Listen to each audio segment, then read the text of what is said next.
Thank you, Michael. Can you hear me? Yes. Okay. So I'm interested in these questions. What is grammaticality and how is it related to meaning? And I'm going to take as a starting point a very classic set of concerns raised by Chomsky. Namely, there seem to be sentences like this famous one, colorless green ideas sleep furiously, which we might characterize as having a good syntax but a bad semantics, especially as evidenced by comparison to cases that have both bad syntax and bad semantics, this one with the words just in the opposite order. And this has motivated the form of grammatical theories in some sense that everybody, almost everybody, is working with still today. In fleshing this out, it's often noted that we also can find examples of the other possible combinations. So something like those dog that barking all night lonely in English would be not good syntax, but still quite comprehensible. And then of course there are sentences like 1D that are perfectly grammatical and semantically well formed. So this has motivated this sort of standard way of thinking about form and meaning, which is that there are two spaces. There's a space of grammatical form, and there's a space of meaning, and there's a mapping from form space to meaning space. And generally, we assume that grammatical form is going to be characterized in terms of a set of well-formed formulas specifying some formal language. And the concept here in a very simple way is that given that there's a sort of dissociation between meaning and form, it's natural to posit that there are these two spaces such that in some cases one can be working and the other is not. But I want to point out that there's a sort of wrinkle in the claims here with respect to sentence 1C, because if you assume that to get meaning, you have to have a well-formed formula as the base, then you just won't get meaning in 1C, and yet you seem to get it anyway. So I'm suggesting that this, among a number of other things, is kind of a problem for the framework. And I'm about to propose a solution. I just want to make one comment here that I'm coming also from the point of view, as I indicated in my question in the last session, of studying language processing empirically as well. And I think there's a lot of important information in the facts of sort of semi-well-formed things in various senses. And so I want to, I don't know how much the vector space language community or the quantum information processing community is attending to these kind of data. I want to draw it to attention because I'm definitely in the market for interesting new ways to look at it. And there's some richness there which is worth attending to. So here's the new proposal that I'm making.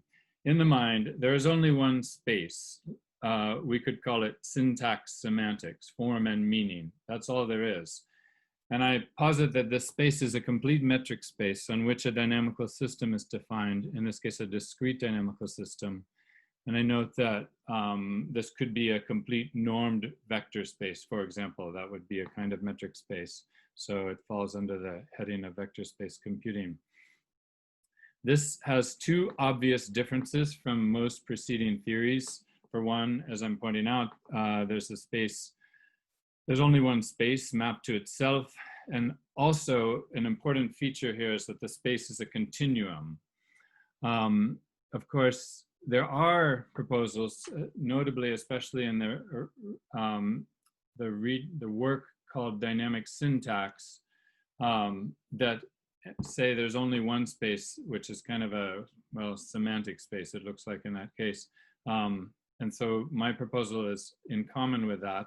And of course, the vector space models generally posit continuum encodings, although the combination of these two I think is rarer. Okay, so now in the next slide, I'm going to essentially say everything in my talk briefly to give you the main idea. And then I'll just go through it again a little more in detail. So first, we note that semantic encodings are recursively compositional. And therefore, if we're going to do this in a continuum metric space, we want to use some kind of recursive set. That suggests using fractals. Here, for example, is a picture of a fractal with some computing going on in it. We can think of this as a simple sentence of the form A, B, C, D. So in other words, our model is that each point in this space is a mental state, and then word by word processing is discrete update of the mental state, i.e. we're defining some dynamics on the state. It's going to turn out that an important property for a system like this is stability. We can make systems that aren't necessarily stable, but I'm going to argue we want to focus on ones that have a certain kind of stability, which I'll define.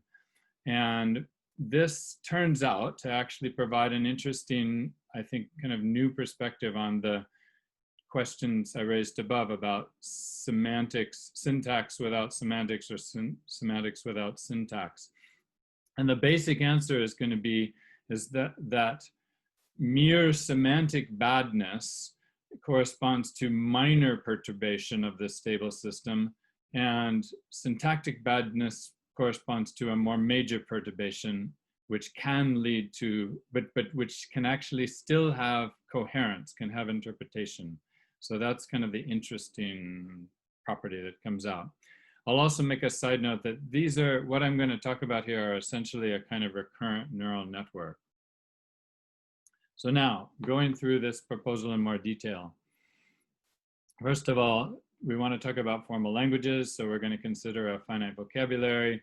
Standardly, we consider finite strings drawn from the vocabulary and a characteristic function on those strings. That's the formal language.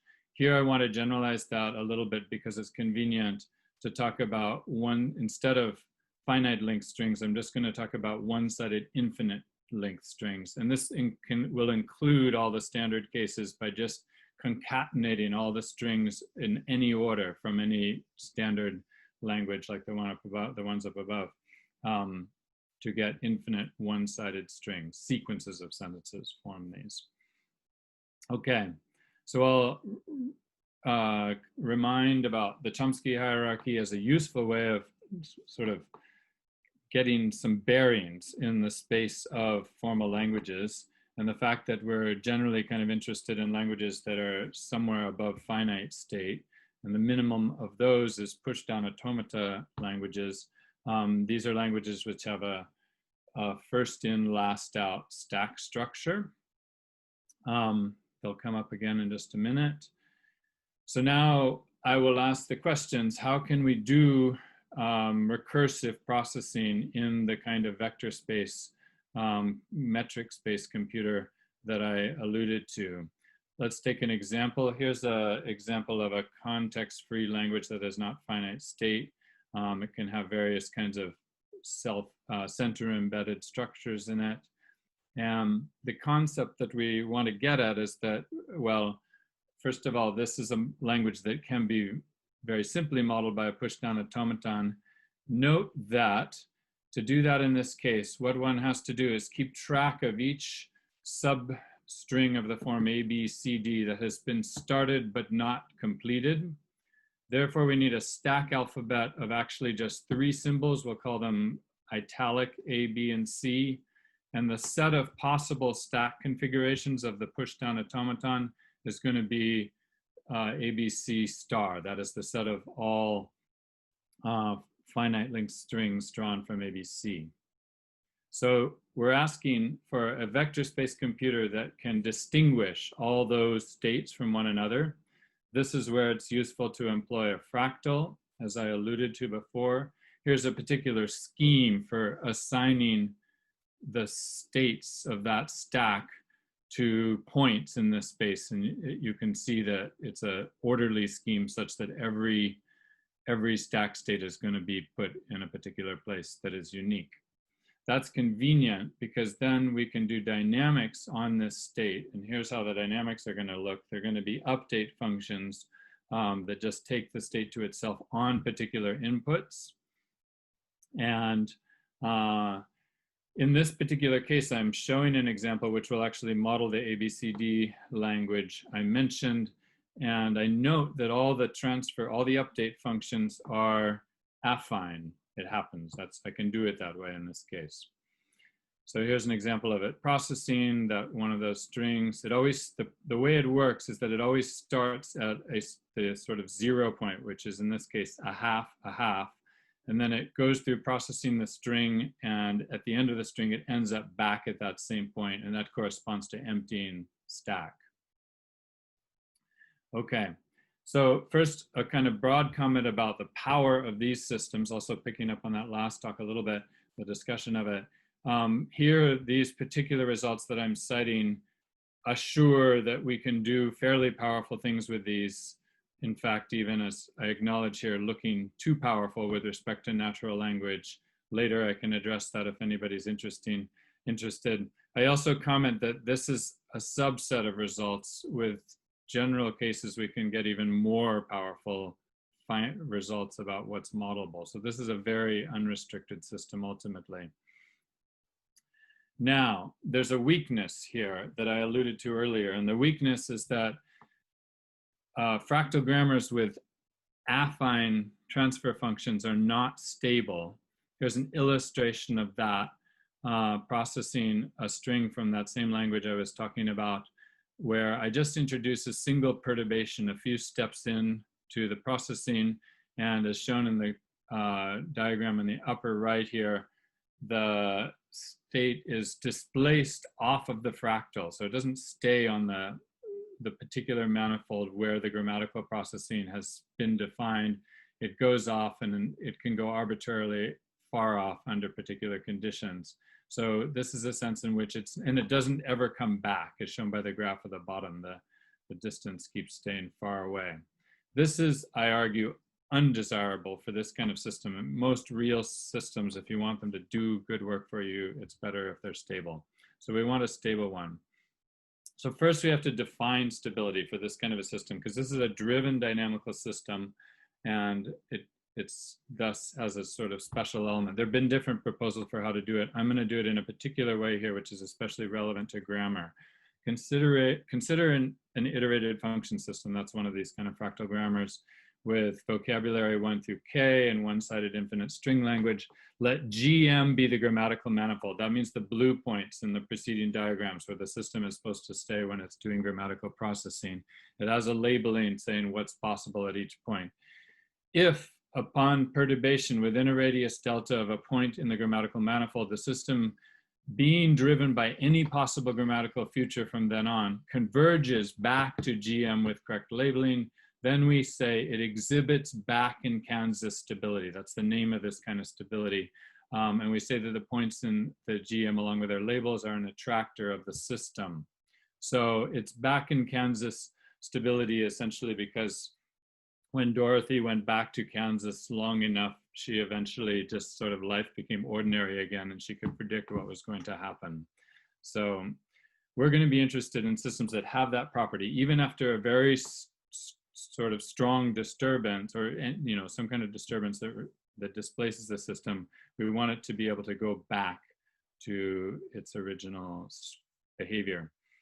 I'm going to focus now on another kind of simple recursive language, center embedding language, just slightly different because it's especially relevant for natural language. And this is mirror recursion. So if you look at the examples in the middle, the way it works in this language is that if you can have a series of A's and X's, and if you do, then every X has to be followed by a Y in the second half of the string, and every B by an A, recursively center embedded, corresponding to something like this relative clause structure about the cow and the dog. Okay, turns out we can make stable fractal grammars for mirror recursion languages in general. A sort of simple way to do that, or the way I've done it in this particular case, I'm not expecting you to look into all the details here, but basically the key point about the update map that's shown on the upper right of the screen is that we're now essentially using quadratic shaped functions, not just affine functions, for some symbols, which means in effect that the state is undergoing, for a given symbol, it can be undergoing contraction in some regions and expansion in other regions. This is critical to getting the dynamics to work the way we want it to. And in this case, it turns out the system is globally back in Kansas stable. Here's an illustration. Here I've shown a random perturbation after a few time steps. I'm going to emphasize it. The red dots in this diagram are showing the sort of displaced states against the blue dots, which are the grammatical manifold. And you can see there are just a few of them. And in fact, if we look over time, we see that the displacement is kind of strong for a few steps and then it disappears, indicating that we have stability. Okay, now we turn to the concerns that I raised at the beginning of the talk about syntactic and semantic deviance. Suppose the system in processing a grammatical string is perturbed from the grammatical manifold to a point near the manifold. If it's the case that under every grammatical feature from that point on, the system's predictions are aligned with the symbol sequence, then the perturbation is called syntactically acceptable. In other words, there's sort of a, we're saying there can be a kind of perturbation, essentially a not too strong one, which will not actually disturb the syntactic form of the system at all. It'll just behave as, it'll predict the future correctly, and it will never diverge from that. So we're going to end up, where this is going is that this syntactically acceptable perturbation is going to be a model of semantic violation that is not syntactic violation, as in colorless green ideas sleep furiously. So a result that is kind of relevant to this is that there exists an open acceptable basin. In other words, there's a set of perturbations that form an open set around the grammatical manifold, again shown in the blue with the blue circles here. And if and only if a perturbation from one of the blue points does not surpass the black box surrounding it in this diagram, then all and only grammatical features will be expected. This shows that we actually do have a essentially positive volume basin around the grammatical attractor. And thus, in a sense, as I suggested before, it's going to be a model of semantic anomaly that still works grammatically. Okay, so now what I'm going to do, but then of course, just the corollary of that is that when you go outside of those boxes, going back to this for a sec, then you're going to be in the territory of syntactic anomaly. You're going to be violating something. The system's going to fail to correctly align with what's happening in the future of symbols. So the proposal is to define these notions of FG semantic anomaly, fractal grammar semantic anomaly, and FG syntactic anomaly as formal models which we hope correspond well to natural semantic and syntactic anomaly, respectively. So for the remainder of this presentation, I'm just going to give a little bit of a few points of justification that this is a reasonable proposal. So first, assessing FG semantic anomaly. Does it look like natural language semantic anomaly? Well, there's one very simple abstract sense in which it does, and that's illustrated in the bottom of this slide, where I'm noting that when we go from perfectly well-formed Fred drank water to slightly deviant as in Fred drank syrup to a bit more deviant as in Fred drank motor oil, etc., we can observe a generalization that semantic anomaly shades gradually away from ordinary, from perfect well-formedness. It's in a sense proximal to well-formedness, and that's a property of this system too. Semantic anomaly is a deviation that is proximal to the actual grammatical manifold. Now I'll turn to syntactic anomaly, FG syntactic anomaly, showing a case here where I'm giving a string. Actually, the base string for this is the grammatical sentence of the mirror recursion language shown up in the upper right, AXXYYB, and I've chosen to make a deviation at the fourth word, giving a B instead of a Y, noting that that's actually a deviation that's nevertheless not outrageous. It's taking one of the pop symbols that pop the stack, and just putting the other one in for it. It should be a Y, but I'll use a B here. see what happens.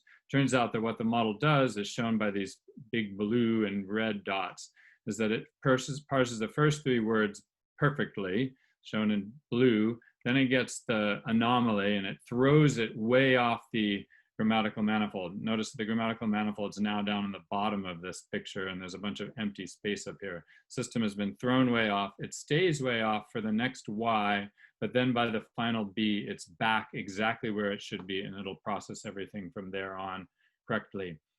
So I note that in some sense, it does grok this sentence. It does something that's coherent, structurally coherent with it, even though it is also thrown off by it. Conclusions. In summary, stable fractal grammars offer a new way to think about the nature of grammaticality. Some benefits are that we have, in some sense, a simpler, more constrained account. We have unified syntax and semantics. We also are handling grammatical and ungrammatical. That's also pointing to this thing that I think theories of all this should be considering both of those.